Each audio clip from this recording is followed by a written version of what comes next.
क्या आपने कभी गौर किया है, जैसे ही आप नहाने जाते हैं अचानक पेशाब का दबाव बढ़ जाता है। कभी ऐसा लगता है कि अभी तक कुछ नहीं था, लेकिन जैसे ही पानी शरीर को छूता है पेशाब की इच्छा जाग जाती है। क्या ये बस एक संयोग है या इसके पीछे कोई खास वजह छुपी है? जिंदगी में कोई भी घटना बस यूं ही नहीं होती, हर छोटी छोटी चीज के पीछे कोई ना कोई वजह होती है। अब सवाल ये उठता है कि नहाते वक्त हमें पेशाब क्यों आती है? क्या ये हमारे शरीर की कोई कमजोरी है? क्या ये किसी बीमारी का संकेत है, या फिर ये दिमाग और शरीर के बीच गहरे रिश्ते की तरफ इशारा करता है? बस सोचो, अगर ये सिर्फ शरीर का एक सामान्य काम होता तो हर कोई इसे इतना गहराई से क्यों महसूस करता? नहाना सिर्फ साफ सफाई का मामला नहीं है। नहाना एक ऐसा प्रक्रिया है जिसमें शरीर, दिमाग और आपकी पूरी चेतना जुड़ी होती है। पानी, जिसे सबसे पवित्र तत्व माना जाता है, सिर्फ आपके शरीर को नहीं धोता बल्कि आपके अंदर जमा थकान, तनाव और दबाव को भी धो देता है। और जैसे जैसे शरीर हल्का हो जाता है उसका दबाव पेशाब के रूप में बाहर निकलता है। लेकिन ये तो बस सतह की बात है, असली कहानी इससे कहीं गहरी है, क्योंकि शरीर का हर अनुभव मन का भी अनुभव होता है और मन का हर अनुभव शरीर में उतरता है।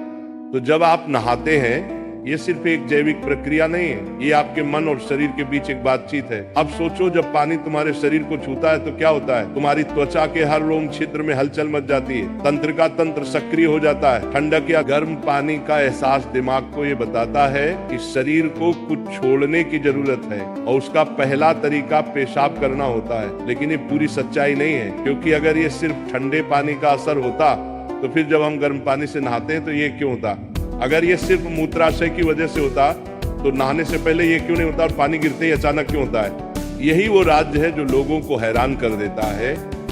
जैसे ही आप नहाना शुरू करते हैं शरीर आराम की स्थिति में चला जाता है, और जैसे ही शरीर आराम करता है सबसे पहले वो दबाव को रिलीज कर देता है। ये दबाव कभी पेशाब के रूप में दिखता है, कभी गहरी सांसों में और कभी थकान के एहसास में। इंसान तब तक दबाव में रहता है जब तक वो खुद को छोड़ना नहीं सीखता। नहाना, पानी में डूबना, ये सब काम इसलिए अच्छे लगते हैं क्योंकि ये आपके अंदर के बोझ को हटा देते हैं। बस याद करो कि कभी गर्मी में जब तुम ठंडे पानी से नहाने बैठते हो तो पहला छींटा ही पूरा शरीर एक झटका महसूस करता है। उस झटके में शरीर कुछ देर के लिए नियंत्रण खो बैठता है और नियंत्रण खोने से इच्छा पैदा होती है। अब आप सोचेंगे कि क्या ये हर किसी के साथ होता है? हाँ, लगभग हर किसी ने कभी न कभी इसे महसूस किया होता है। लेकिन फर्क ये है कि कुछ लोग इसे सामान्य समझकर भूल जाते हैं और कुछ इसके पीछे छुपे राज की तलाश शुरू कर देते हैं, और जो तलाश शुरू करता है वो जिंदगी के असली ज्ञान के करीब पहुंच जाता है। क्योंकि यहाँ एक नाजुक बात छुपी है, पानी और पेशाब दोनों एक ही तत्व से बने होते हैं। जब पानी बाहर से शरीर को छूता है तो शरीर के अंदर पानी का तत्व भी प्रतिक्रिया करता है। यही प्रकृति का संतुलन है, ये एक अनुनाद है। शरीर और प्रकृति के बीच रिश्ता आईने जैसा होता है, जो कुछ बाहर होता है वो अंदर भी परिलक्षित होता है। तो जब बाहर का पानी तुम्हारे शरीर से मिलता है तो अंदर का पानी यानी पेशाब भी बाहर आने को बेचैन हो जाता है। लेकिन अब सवाल उठता है, क्या ये सिर्फ पानी और मूत्राशय की बात है या इसके पीछे कुछ और भी है? क्या ये किसी कमजोरी का संकेत है? क्या ये किसी बीमारी का शुरुआती लक्षण है, या बस मन और शरीर के बीच की एक बातचीत है? यहीं से हमारी यात्रा शुरू होती है, शरीर के विज्ञान से लेकर आध्यात्मिक दृष्टि तक। क्योंकि अगर हम इसे बिना समझे सामान्य कहकर नजरअंदाज कर देंगे तो हम जीवन के एक बहुत बड़े संकेत को खो देंगे। तो चलिए अब इस रहस्य को और गहराई से समझते हैं। हर बार जब तुम कुछ छोड़ते हो, कुछ रिहा करते हो, तो वो तुम्हारे बोझ से आजादी देता है। लेकिन ध्यान रखना, ये सफर आसान नहीं होगा, क्योंकि जो दिखता है वो सच नहीं होता और जो नहीं दिखता वो गहरा सच होता है। लेकिन सवाल यह है कि ऐसा क्यों होता है कि कुछ लोग इसे ज्यादा महसूस करते हैं और कुछ कम? यहाँ मनोविज्ञान की भूमिका आती है। मनोविज्ञान कहता है कि हमारा मन और शरीर गहराई से जुड़े होते हैं। जैसे ही मन आराम करता है शरीर भी रिलीज होना चाहता है, इसे कैथारसिस कहते हैं। सोचो, जब तुम रोते हो तो कैसा महसूस करते हो? पहले तो भारीपन होता है, लेकिन रोने के बाद हल्कापन महसूस होता है। बिल्कुल ऐसा ही होता है, पेशाब आने में भी ऐसा होता है। ये एक तरह की साफ सफाई है, और नहाना भी ऐसी ही एक प्रक्रिया है जो आराम और तरोताजगी दोनों को जगाती है। इंसान लगातार दबावों के नीचे रहता है, तनाव, इच्छाएं, डर, गुस्सा, चाहते सब अंदर जमा रहते हैं। जब आप नहाते हैं तो पानी सिर्फ शरीर को नहीं धोता, ये आपके दबावों को भी पिघलाता है। और जैसे ही दबाव कम होता है, शरीर से छोटे छोटे रिहाई के संकेत पहले निकलते हैं। मतलब पेशाब आने की इच्छा सिर्फ जैविक नहीं है, बल्कि मनोवैज्ञानिक भी है। ये इस बात की निशानी है कि जैसे ही आप आराम में, शरीर राहत चाहता है। पानी सिर्फ शरीर को साफ नहीं करता, ये आपके अवचेतन तक पहुंचता है, क्योंकि पानी का अस्तित्व बहुत गहरा है। आप माँ के गर्भ में पानी से घिरे हुए पैदा हुए थे।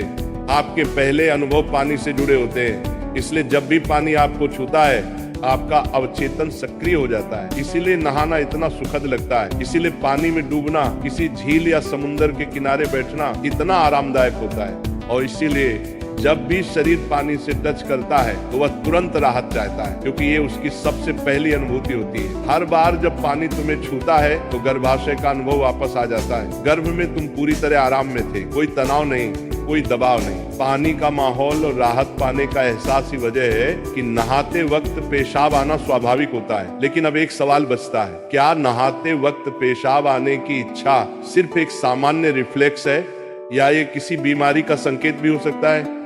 विज्ञान मानता है कि अगर ये बहुत बार होता है, बहुत ज्यादा तलब होती है, आप इसे कंट्रोल नहीं कर पाते, तो ये ओवर एक्टिव ब्लैडर या किसी और मेडिकल कंडीशन का संकेत हो सकता है। लेकिन अगर ये कभी कभार होता है तो ये बिल्कुल नेचुरल है, बिल्कुल सामान्य है। अब सोचो, क्या आपने कभी ध्यान दिया कि ये तलब तभी बढ़ती है जब पानी डाला जाता है? मतलब यहाँ ट्रिगर पानी है, और पानी सिर्फ शरीर को नहीं छूता, बल्कि दिमाग और सबकॉन्शियस को भी। तो असली सवाल ये है कि क्या आप इसे बस एक प्रॉब्लम मानकर नजरअंदाज कर देंगे, या इसे एक संकेत के रूप में लेंगे कि दोनों शरीर और मन को आराम चाहिए, हल्कापन चाहिए, आजादी चाहिए। हर तरह की रिहाई सिर्फ जैविक नहीं होती, ये आध्यात्मिक भी होती है। आपको छोटे छोटे रिहाई के मौके दिए गए हैं ताकि आप एक बड़े रिहाई की तरफ बढ़ सकें। पेशाब, आंसू, हंसी, ये छोटे रिहाई के तरीके हैं, लेकिन ध्यान सबसे बड़ी रिहाई है। मतलब अगर आप समझ पाओ कि इच्छा क्यों आती है, तो ये सिर्फ एक शारीरिक अनुभव नहीं रहेगी, बल्कि ध्यान की तरफ एक कदम बनेगी। चलो